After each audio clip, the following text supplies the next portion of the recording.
The call came on a Tuesday morning in October, while I was sitting on the back porch watching the mist lift off the lake. I had my coffee. I had the sound of the water. I had everything I needed, which is exactly what my son and his wife were about to try to take from me. I almost didn't answer.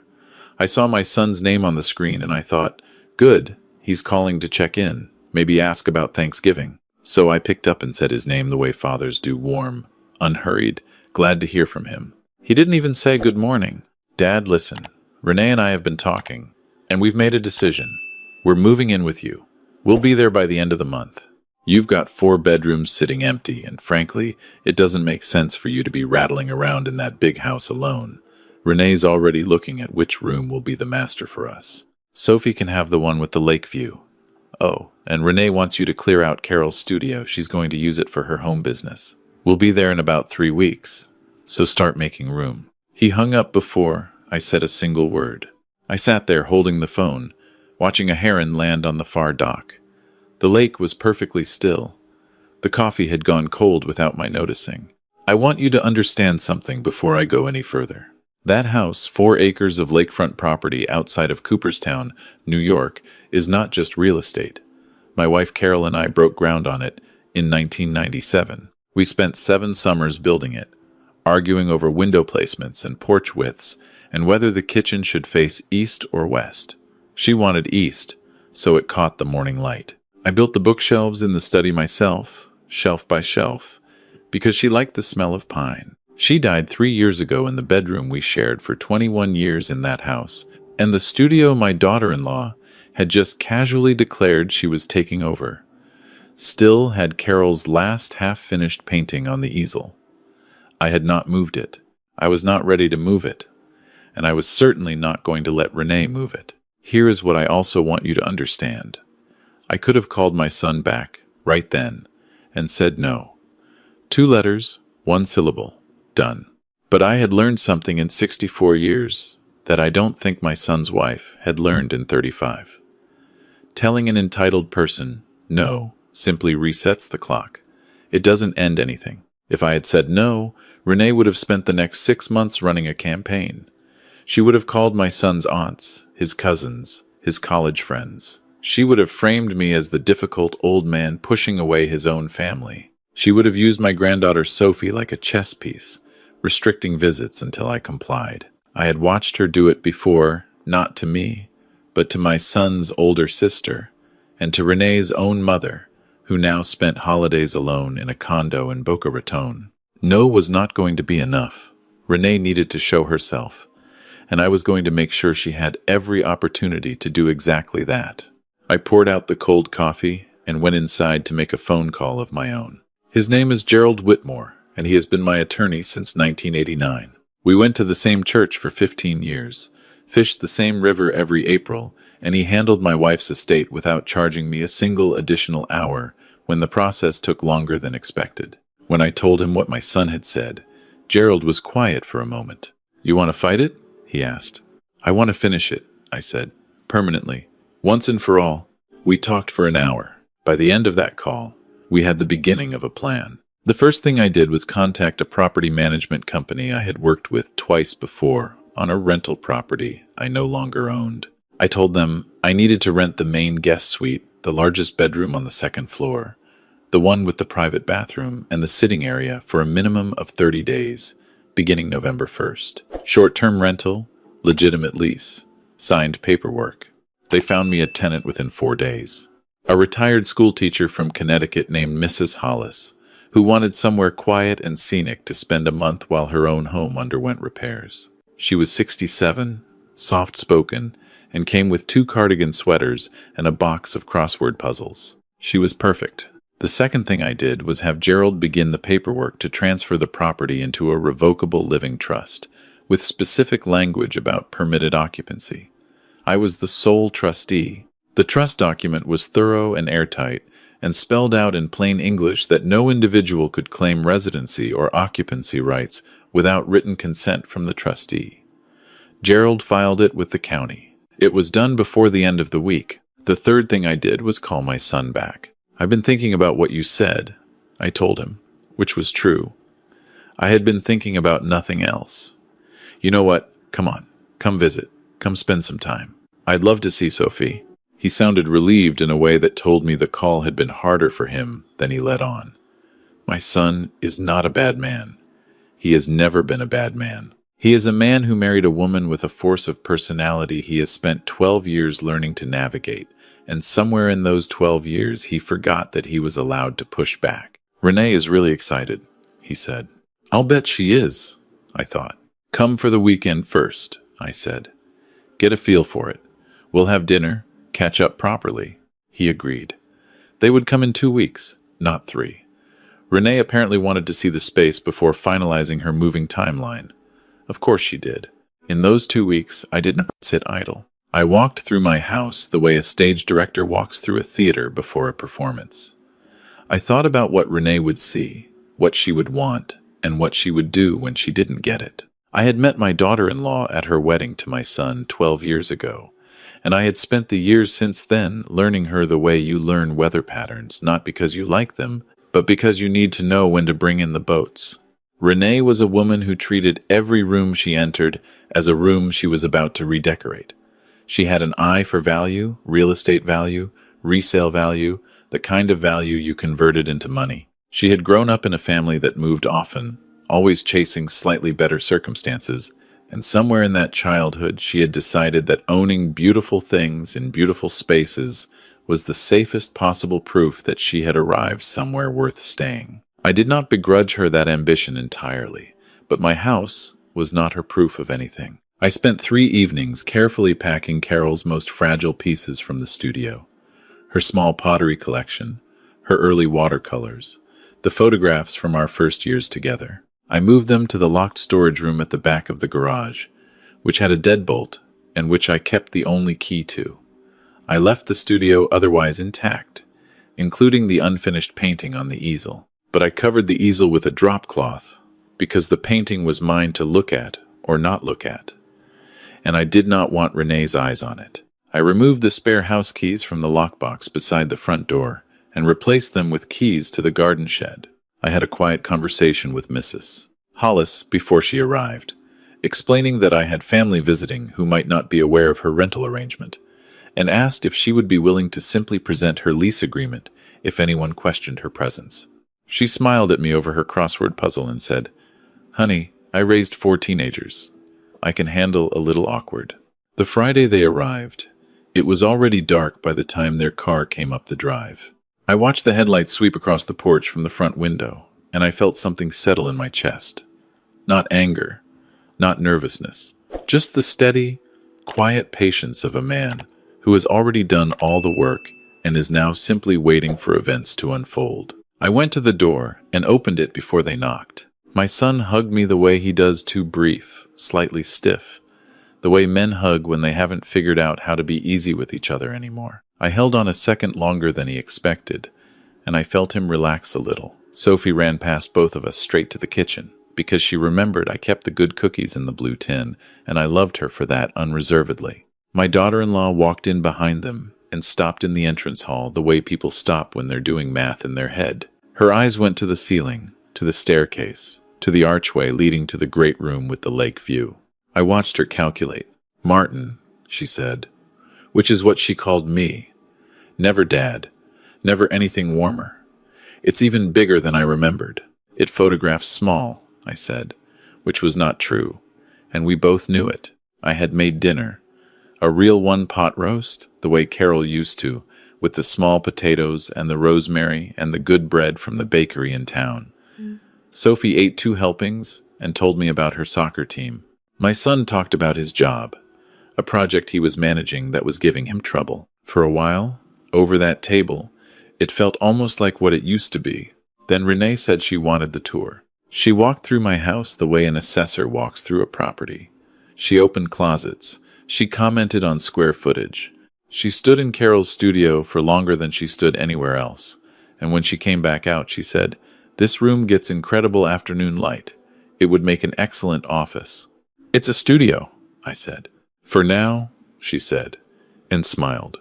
After dinner, when my son had taken Sophie upstairs to get her ready for bed, Renee sat across from me at the kitchen table with her hands folded and told me what she had decided. She said that she and my son were concerned about me being alone. She said the house was too large for one person and that it made more financial sense for a family to occupy it properly. She said she had already spoken to a decorator, just exploratory, just ideas about what could be done with the East Wing. She said, with the careful language of someone who had rehearsed this, that she thought we could make this work for everyone. I nodded through all of it. I poured her more coffee. I asked her questions about her plans, where she imagined the home office, how she thought the layout would work, what she had in mind for the guest suite. She told me, in some detail. The guest suite, she said, with the private bathroom and the sitting area, would be ideal for her mother. She's been talking about wanting to be closer to us. I nodded at that too. What I did not tell her was that the guest suite was, as of 3 days ago, legally occupied by a retired school teacher from Connecticut who had a signed lease and was, at that very moment, reading a crossword puzzle book in the sitting area Renee had just described as her mother's future bedroom. The next morning I was up at 5:30, as I always am. I made coffee and sat on the back porch and watched the lake come back to itself in the early light. At 7, I heard movement upstairs. At 7:15, I heard something else, a voice, sharp and surprised, in the hallway near the guest suite. Then a second voice, calm and slightly amused. Then footsteps on the stairs, fast. Renee came into the kitchen with the expression of a person who has just discovered something that should not exist. "There is a woman in that bedroom," she said. "That's Mrs. Hollis," I said. "She's renting the suite through November. Good tenant. Very quiet." The silence that followed was the kind that has temperature. "You rented out a room in your house," Renee said, without telling us. "I rented out a room in my house," I said, the way people who own houses do. My son came downstairs 20 minutes later, looking like a man who had already been briefed on the situation and did not know whose side he was supposed to be on. I poured him coffee and told him to sit down. "I want to talk to both of you," I said, "about the house." I set the trust documents on the table. Gerald had prepared a summary page, 1 page, plain language, no legal jargon. I slid it across to my son and watched him read it. It said that the property had been transferred to a living trust, that the trust governed occupancy, that no individual could establish residency without written consent from the trustee, that the trustee was me. My son read it twice. Then he looked up. "Dad, when did you do this?" 2 weeks ago, I said, right after the phone call. Renee was standing at the edge of the kitchen. She had not sat down. I noticed she was very still in the way that people are still when they are doing a great deal of work internally. "You did this because of us," she said. It was not quite a question. "I did this," I said, "because this is my home. It was my home before this conversation, and it will be my home after it. I built it with my wife. Her name is still on the foundation stone by the front walk, and it will stay there. I am not rattling around in it. I am living in it, the way she and I always intended to live in it, and I am going to keep living in it." I looked at my son when I said the next part. "You are welcome here anytime. You know that. Sophie can have the Lakeview room whenever you visit, for as long as you want to visit. But this is my house, not a family asset to be divided up, not an opportunity, mine." My son was quiet for a long moment. I watched him the way you watch someone work through something difficult, and I did not rush him. "Renee talked to a decorator," he said finally, quietly. "Before we even came." "I know," I said. He nodded once, slowly, like a man confirming something he had been hoping wasn't true. What happened next is the part I had not fully planned for, and in some ways it was harder than everything else. Renee left the kitchen. I heard her on the phone in the hallway for about 10 minutes. When she came back, she sat down across from me, and I could see she had shifted tactics the way intelligent people shift tactics. Not retreat, but reframe. "Martin," she said, "I think you've misunderstood our intentions. We're not trying to take anything from you. We're trying to be closer to family. Daniel misses you. Sophie adores you. We thought this would be good for everyone." It was well delivered. I'll give her that. "I appreciate that," I said. "And I mean it. Come visit. Come for Christmas. Bring Sophie for the whole summer if you want. I mean that, genuinely. But visiting and moving in are two different things. And I think somewhere in the last few weeks those two things got confused. I paused. Also, Renee, Carol's studio is not going to become your office. It's going to stay exactly as it is, with her things in it, for as long as I'm living in this house. That's not something I'm going to discuss. The name landed the way I knew it would. Renee had never fully understood what Carol meant to me, or perhaps she had understood and found it inconvenient. Either way, the name in that sentence was a line, and we both knew I had drawn it. She looked at me for a moment with an expression I hadn't seen from her before. Not anger exactly. Something more like recalculation. Fine, she said. It should have ended there. It almost did. But Renee was not finished. About a week later, my son called to apologize, and the call was genuine and painful in the way apologies are when the person making them has had to climb over something hard to get to you. He told me he hadn't known about the decorator. He told me he should have called me differently, should have asked instead of announced, and that he was sorry. I told him I knew, and I told him I loved him, and I told him to bring Sophie up before the lake froze over because she had talked about wanting to try ice skating. But Renee had a different call to make. She called my son's aunt Patricia, who is 71 and lives in Rochester, and has always had strong opinions about family unity. She told Patricia that I had become isolated and possibly erratic, that I had installed a stranger in my house and drawn up legal documents to prevent my own family from helping me. She called two of my son's cousins with versions of the same story. She was building something. I recognized the architecture of it, and she was doing it quietly, the way she always operated. I found out about it because my son's aunt Patricia called me directly. I don't know what's going on over there, Patricia said, but Renee called me and honestly, Martin, something about it felt off. What is actually happening? I told her. All of it. The Tuesday morning phone call, the decorator, the studio, the trust documents, Mrs. Hollis, and her crossword puzzles. There was a pause. She called me 3 times this week, Patricia said. I know, I said. She told me you were refusing to let Daniel see you. Patricia, I said. My son called me 4 days ago and we talked for 45 minutes about the best way to winterize a boat engine. He is welcome here whenever he wants to come. Another pause. Longer. All right, she said. All right, Martin. I hear you. I asked Patricia if she would be willing to come for Thanksgiving. I told her to bring whoever she wanted, her son, his kids, anyone who could make the drive. I told her I'd cook. She said yes immediately. Now, I want to be honest with you about something. What I am about to tell you, I did not plan this part.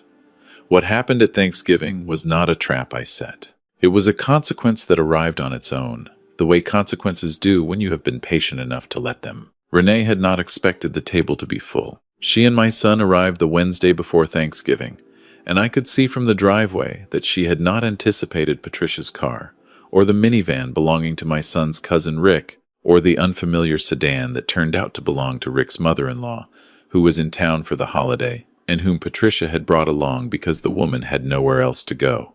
11 people around my table. Mrs. Hollis had departed the week prior, her lease completed, a thank you note, and a tin of butter cookies left on the kitchen counter. The house was mine again, fully and unambiguously, and I had set the table with Carol's good dishes and the candles she always insisted on for the holidays, and the centerpiece made of pine and dried lake grass that Sophie and I had assembled together that morning on the back porch.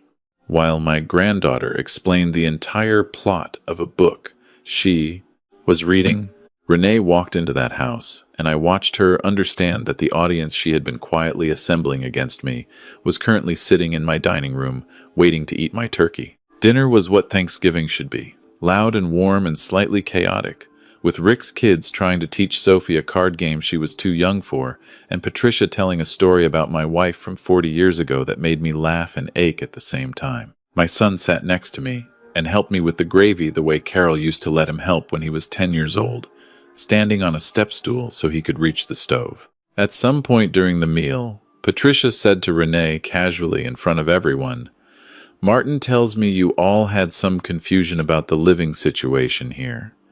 Sounds like it got sorted out." Renee smiled. It was a practiced smile, the kind that doesn't reach the eyes. Everything's fine, she said. Good, Patricia said. Because I have to tell you, when you called me, I was worried. But I came here, and Martin's got a beautiful home, and he's clearly doing just fine, so she took a sip of wine. I'm glad it worked out. The table heard it. Not as confrontation, Patricia was too gracious for confrontation, but as a gentle, public accounting.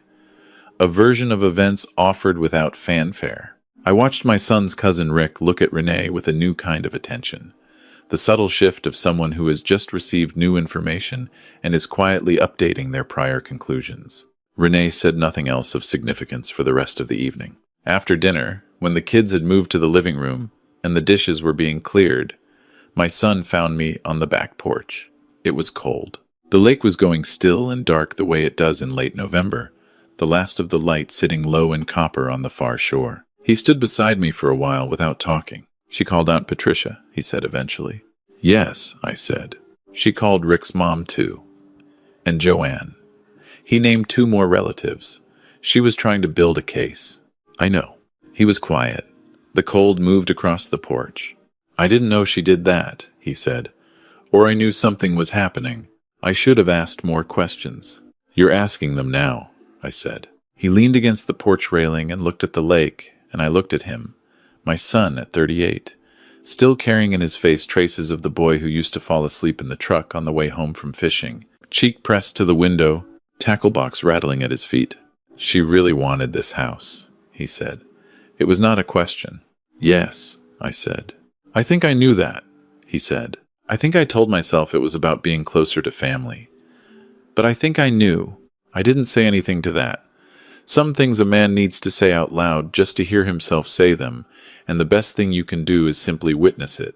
I'm sorry, Dad, he said. I'm sorry for how I called you. The way I just announced it, that was wrong. It was disrespectful. It was, I said. And I forgive you for it. That's not even a question. He nodded. He looked like he might say something more, and then he didn't. And then he said, She's not a bad person. I want you to know that I know she's not a bad person. I don't think she is either, I said, and I meant it. People are rarely simply bad. They are usually afraid of something, reaching for something, compensating for something. That doesn't excuse the behavior. It just explains it. And explaining it is enough. I think she's scared, he said, about money, about security. She grew up not having things, and I think she sees this place, and he stopped. That's not your problem to solve. No, I said. But I'll tell you what is. Sophie grows up knowing this place. Sophie grows up coming here in the summers, learning to fish off that dock, helping me in the garden, sitting in the kitchen, eating Carol's cookie recipe. That is absolutely something we can make happen. And I want to make it happen. Whatever is going on between the 3 of us, that part doesn't have to be complicated. He turned to look at me. His expression was the one he used to have as a boy when he'd made a mistake and wasn't sure I was still on his side, still looking for evidence of how bad the damage was. I'm your father, I said simply.